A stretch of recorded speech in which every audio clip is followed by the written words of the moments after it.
ओम श्री गणेशाय नमः। नमस्कार मित्रों, आप सभी का स्वागत है हमारे YouTube चैनल लक्ष्मी जी में। आज हम संकटी गणेश चतुर्थी की व्रत कथा सुनाएंगे। संकटी गणेश चतुर्थी व्रत करने से घर परिवार में आ रही विपदा दूर होती है। कई दिनों से रुके मांगलिक कार्य संपन्न होते हैं तथा भगवान श्री गणेश असीम सुखों की प्राप्ति कराते हैं। संकटी गणेश चतुर्थी व्रत कथा। पौराणिक एवं प्रचलित श्री गणेश कथा के अनुसार एक बार देवता कई विपदाओं में घिरे थे। तब वह मदद मांगने भगवान शिव के पास आए। उस समय शिव के साथ कार्तिकेय तथा गणेश जी भी बैठे थे। देवताओं की बात सुनकर शिवजी ने कार्तिकेय व गणेश जी से पूछा कि तुम में से कौन देवताओं के कष्टों का निवारण कर सकता है। तब कार्तिकेय व गणेश जी दोनों ने ही स्वयं को इस कार्य के लिए सक्षम बताया। इस पर भगवान शिव ने दोनों की परीक्षा लेते हुए कहा कि तुम दोनों में से जो सबसे पहले पृथ्वी की परिक्रमा करके आएगा वही देवताओं की मदद करने जाएगा। भगवान शिव के मुख से यह वचन सुनते ही कार्तिकेय अपना वाहन मोर पर बैठकर पृथ्वी की परिक्रमा के लिए निकल गए। परंतु गणेश जी सोच में पड़ गए कि वह चूहे के ऊपर चढ़कर सारी पृथ्वी की परिक्रमा करेंगे तो इस कार्य में उन्हें बहुत समय लग जाएगा। तभी उन्हें एक उपाय सूझा। गणेश अपने स्थान से उठे और अपने माता पिता की 7 बार परिक्रमा करके वापस बैठ गए। परिक्रमा करके लौटने पर कार्तिकेय स्वयं को विजेता बताने लगे। तब शिवजी ने श्री गणेश से पृथ्वी की परिक्रमा ना करने का कारण पूछा। तब गणेश ने कहा, माता पिता के चरणों में ही समस्त लोक है। यह सुनकर भगवान शिव ने गणेश जी को देवताओं के संकट दूर करने की आज्ञा दी। इस प्रकार भगवान शिव ने गणेश जी को आशीर्वाद दिया कि चतुर्थी के दिन जो तुम्हारा पूजन करेगा और रात्रि में चंद्रमा को अर्घ देगा उसके तीनों ताप यानी दैहिक ताप, दैविक ताप तथा भौतिक ताप दूर होंगे। इस व्रत को करने से व्रतधारी के सभी तरह के दुख दूर होंगे और उसे जीवन के भौतिक सुखों की प्राप्ति होगी। चारों तरफ से मनुष्य की सुख समृद्धि बढ़ेगी, पुत्र पौत्रादि धन ऐश्वर्य की कमी नहीं रहेगी। गणेश चतुर्थी की दूसरी कथा। एक समय की बात है, राजा हरिश्चंद्र के राज्य में एक कुम्हार था। वह मिट्टी के बर्तन बनाता लेकिन वे कच्चे रह जाते थे। एक पुजारी की सलाह पर उसने इस समस्या को दूर करने के लिए एक छोटे बालक को मिट्टी के बर्तनों के साथ आवा में डाल दिया। उस दिन संकटी चतुर्थी का दिन था। उस बच्चे की माँ अपने बेटे के लिए परेशान थी। उसने गणेश जी से बेटे की कुशलता की प्रार्थना की। दूसरे दिन जब कुम्हार ने सुबह उठकर देखा तो आवा में उसके बर्तन तो पक गए थे लेकिन बच्चे का बाल बांका भी नहीं हुआ था। वह डर गया और राजा के दरबार में जाकर सारी घटना बताई। इसके बाद राजा ने उसे, बच्चे और उसकी माँ को बुलवाया तो माँ ने सभी तरह के विघ्न को दूर करने वाली संकटी चतुर्थी का वर्णन किया। इस घटना के बाद से महिलाएं संतान और परिवार के सौभाग्य के लिए संकट चौथ का व्रत करने लगी। संकटी गणेश चतुर्थी की तीसरी कथा। एक समय की बात है कि विष्णु भगवान का विवाह लक्ष्मी जी के साथ निश्चित हो गया। विवाह की तैयारी होने लगी। सभी देवताओं को निमंत्रण भेजे गए परंतु गणेश जी को निमंत्रण नहीं दिया। कारण जो भी रहा हो, अब भगवान विष्णु की बारात जाने का समय आ गया।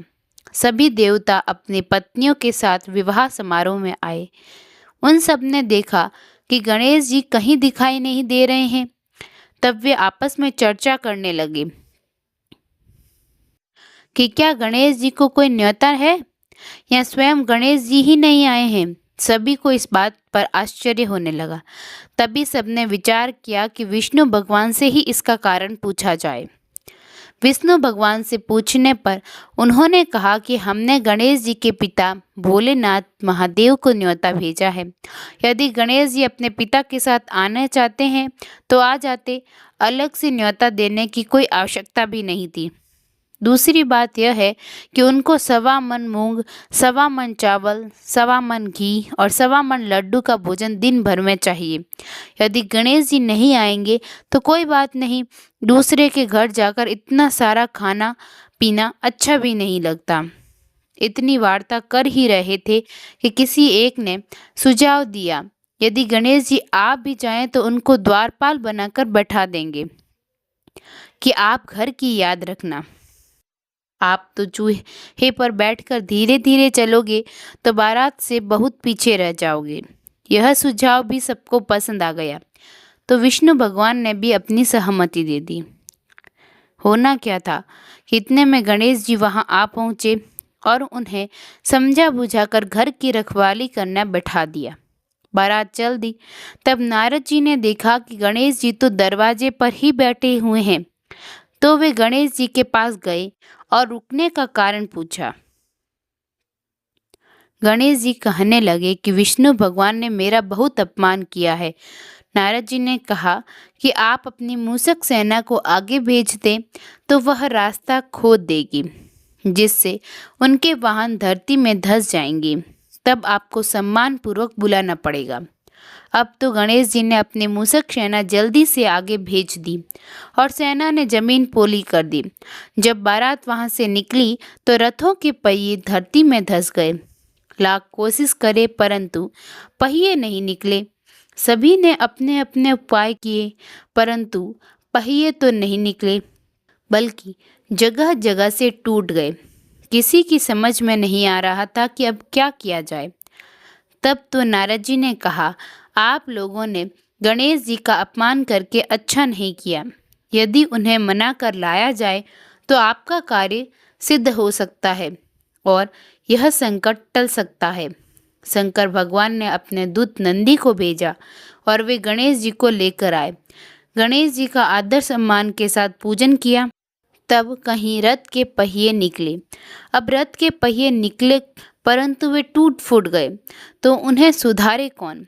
पास के खेत में खाती काम कर रहा था, उसे बुलाया गया। खाती अपना कार्य करने से पहले श्री गणेशाय नमः कहकर गणेश जी की वंदना मन ही मन करने लगा। देखते ही देखते खाती ने सभी पहियों को ठीक कर दिया।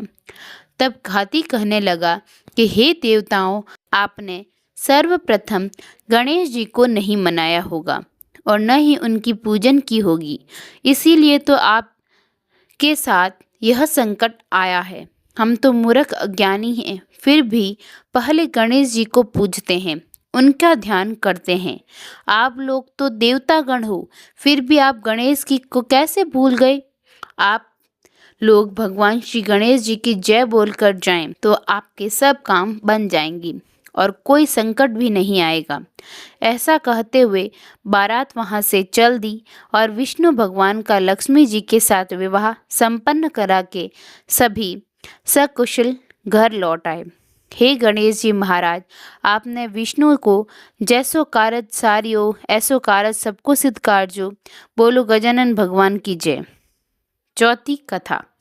श्री गणेश चतुर्थी व्रत की पौराणिक कथा के अनुसार एक बार भगवान शिव तथा माता पार्वती नर्मदा नदी के किनारे बैठे थे।